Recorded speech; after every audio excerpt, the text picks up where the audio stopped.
افغان سرزمین پر پاکستانی فورسز پر حملوں کی منصوبہ بندی کا انکشاف، ویڈیو منظر عام پر آ گئی۔ افغانستان کے علاقے ڈانگر الگد میں تحریک طالبان افغانستان کا لیڈر یحییٰ حافظ گل بہادر گروپ کے دہشت گردوں کو پاکستانی پوسٹوں پر حملوں کی ہدایات دیتا نظر آ رہا ہے۔ ویڈیو میں حملہ آوروں کو زخمیوں کو پیچھے نہ چھوڑنے کی ہدایت کی گئی۔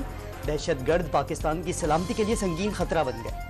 ایوانی صدر میں اعلیٰ ترین عسکری اعزازات دینے کی تقریب، صدر آصف زرداری نے تینوں مسلح فوج کے افسران کو گراہ قدر خدمات کے اعتراف میں اعزازات سے نوازا۔ لیفٹیننٹ جنرل محسن محمد قریشی اور ایئر مارشل عبدالمعید خان کو ہلال امتیاز عسکری دیا گیا۔ ایئر مارشل طارق ضیاء اور ایئر مارشل غلام عباس گھمن بھی ہلال امتیاز عسکری کے حقدار۔ ریئر ایڈمرل حبیب الرحمان، میجر جنرل شاسی نثار کو بھی ہلال امتیاز عسکری عطا کیا گیا۔ ملکی معیشت کی سمت درست کرنے کے لیے وزیراعظم کے بڑے فیصلے، 6 اہم ترین شعبوں میں کابینہ کمیٹیاں تشکیل دے دی۔ اقتصادی رابطہ کمیٹی کی بھی دوبارہ تشکیل۔ وزیر خزانہ محمد اورنگزیب ECC کے چیئرمین، وزیر اقتصادی امور، وزیر تجارت، وزیر پاور، وزیر پیٹرولیم اور وزیر منصوبہ بندی ارکان میں شامل۔ نوٹیفیکیشن جاری کر دیا گیا۔ اس سے پہلے وزیراعظم نے چیئرمین شپ اپنے پاس رکھی تھی۔ وزیر اعظم نے ریکوٹک سے گوادر بندرگاہ تک رسائی آسان بنانے کی ہدایت کر دی۔ ریل اور سڑک کے ذریعے رابطے کے لیے فیزیبلٹی تیار کی جائے۔ ریکوٹک پر کام کرنے والوں اور لاجسٹکس کی سیکیورٹی یقینی بنانے کا بھی حکم۔ وزیر خارجہ کا بھارت سے تجارت بحال کرنے پر غور کا اشارہ۔ PTI دور میں معیشت کا بیڑا غرق کر دیا گیا۔ دنیا کی 24ویں نمبر کی معیشت کو 47ویں نمبر پر پہنچا دیا گیا۔ وزیر خزانہ کے سابق حکومت پرواز۔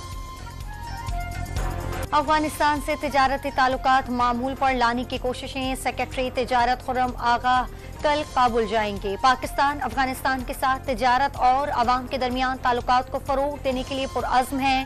ترجمان وزارت تجارت کا دونوں ممالک کے درمیان تجارت کو آسان بنانے پر زور۔ چانس دینا چاہتے ہیں کہ وہ آئیں، مین سٹریم ہونا چاہیں۔ پرامن بلوچستان کی پالیسی ڈاکٹر مالک بلوچ صاحب کے ٹائم پہ بنی تھی، اس میں بہت سارے لوگ سرنڈر ہوئے تھے، ان کو ریاست نے لک آفٹر کیا تھا۔ وزیر اعلیٰ بلوچستان کی پہاڑوں پر جانے والے شدت پسندوں کو ایک بار پھر مرکزی دھارے میں شامل ہونے کی پیشکش۔ تشدد ترک کرنے والوں کے لیے ریاست کے دروازے کھلے ہیں۔ پالیسی پر فوج کو بھی آن بورڈ لیا گیا۔ سرفراز بگٹی کے پروگرام لائیو عادل شاہ زیب میں گفتگو۔ وزیر اعلیٰ بلوچستان کا تفصیلی انٹرویو رات 10:05 پر نشر ہوگا۔ گوادر پورٹ اتھارٹی کمپلیکس حملے میں ہلاک دہشت گرد کریم جان کی بہن کی لاش کی حوالگی کے لیے درخواست۔ بھائی BLA مجید بریگیڈ کا رکن اور بلوچ یکجہتی کونسل کی مسنگ پرسن کی فہرست میں شامل تھا۔ بہن کا اعتراف۔ وزیر اعلیٰ پنجاب کی زیر صدارت امن و امان کی صورتحال سے متعلق اجلاس۔ زیادتی کے واقعات روکنے کے لیے خصوصی اقدامات کیے جائیں۔ ریپ کیسز کے ملزمان کو سزا دے کر نشان عبرت بنایا جائے۔ مریم نواز کی گفتگو۔ رمضان کے دوران کراچی میں اسٹریٹ کرائم کی وارداتوں اور پولیس مقابلوں میں اضافہ۔ کورنگی میں رات گئے مبینہ مقابلے میں 2 ڈاکو مارے گئے۔ سرجانی ٹاؤن سیکٹر 4B میں شہریوں نے 2 لٹیرے پکڑ لیے۔ تشدد کے بعد دونوں ملزم پولیس کے حوالے، ہسپتال منتقل کر دیا گیا۔ جام شوروں میں پولیس مقابلے میں ہلاک مبینہ ڈاکوؤں کے لاحقین کا سول اسپتال حیدرآباد کے باہر پولیس موبائل پر حملہ۔ مشتعل مظاہرین نے اسپتال کے دروازے اور فرنیچر توڑ دیے۔ ہنگامہ آرائی کے دوران 3 اہلکاروں سمیت 8 افراد زخمی۔ پولیس نے متعدد مظاہرین کو حراست میں لے لیا۔ کارپور کی تحصیل گھڑی یاسین کے کچے میں پولیس کا آپریشن، ڈاکوؤں کے کئی ٹھکانے مسمار کر دیے۔ متعدد مشتبہ افراد زیر حراست۔ غلام نبی میمن دوسری بار IG سندھ تعینات۔ سندھ حکومت کی 4 مارچ کو بھیجی گئی سمری 21 روز بعد منظور۔ Corps commander Karachi lieutenant general Babar Iftikhar کی شہید لیفٹیننٹ کرنل کاشف علی کے گھر آمد۔ اہل خانہ سے ملاقات، فاتحہ خوانی۔ شہید افسر کے وطن کے لیے قربانی اور بہادری کو سراہا۔ DG ranger Sindh major general Azhar Waqas کی بھی شہید لیفٹیننٹ کرنل کی رہائش گاہ آمد۔ شہید کی قربانی سنہری حروف سے لکھی جائے گی۔ DG رینجرز کے اہل خانہ سے گفتگو۔